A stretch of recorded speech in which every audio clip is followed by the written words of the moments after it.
16 जूनला PCMचा रिझल्ट लागला. इंजिनिअरिंगचे ॲडमिशनचे प्रोसेस आता स्टार्ट होणार आहेत.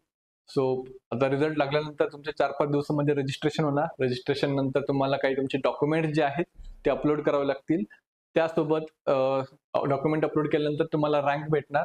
सो रँक भेटल्यानंतर मग तुमचं कॅप राउंड स्टार्ट होणार. सो ही जी प्रोसेस आहे याला भरपूर टाइम लागत असतो. ऑलमोस्ट 15 दिवस तरी मिनिमम लागतील याला, या पूर्ण प्रोसेसला. सो तुमचं जे कॅप राउंड 1 जो आहे तो जुलै 1st वीकच्या आसपास असायला पाहिजे. ठीक आहे, टेंटेटिव्ह डेट ही आहे.